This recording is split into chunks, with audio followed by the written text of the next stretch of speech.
এক ভাই প্রশ্ন করেছেন, আহলে হাদিস ও সালাফি কি একই? জবাব,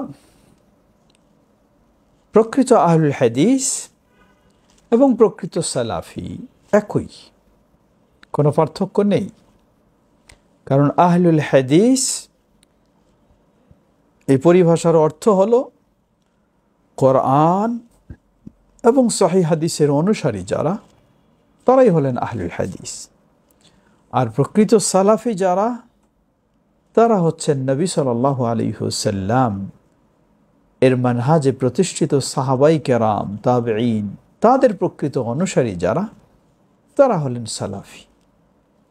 সুতরাং আহলুল হাদিস এবং সালাফি শব্দ দুটি ভিন্ন হলেও একই চিন্তার মানুষ, একই আকীদার মানুষ।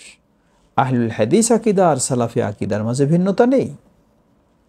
আহলুল হাদিস ও সালাফি দুই মানহাজের মাঝেও ভিন্নতা নেই, দুই আমলের মাঝেও ভিন্নতা নেই, শুধু পরিভাষার ভিন্নতা রয়েছে। কিন্তু বলবো আমরা, এটি যেন সমর্থবোধক পরিভাষা। তবে আহলুল হাদিস এই পরিভাষাটি হলো বেশি গুরুত্বপূর্ণ, কারণ পূর্ববর্তীদের অনুসারী হিসাবে আমি সালাফি। কিন্তু আহলুল হাদিস এটি একটি সুপরিচিত, প্রসিদ্ধ একটি পরিভাষা ও একটি মানহাজ। সেজন্য সালাফির চেয়ে আহলুল হাদিস এটা হলো বেশি নির্ভরযোগ্য এবং বেশি উল্লেখযোগ্য।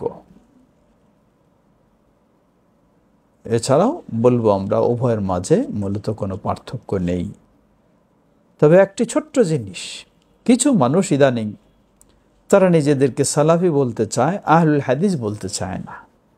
এখানে বুঝবেন যে যারা নিজেদের মাঝে দুর্বলতা রয়েছে, ভিন্ন চিন্তা রয়েছে, তারা এই ধরনের ভাব পোষণ করে থাকেন। প্রকৃতপক্ষে আহলুল হাদিস ও সালাফি এর মাঝে পার্থক্য নেই। আল্লাহু তাআলা আ'লাম।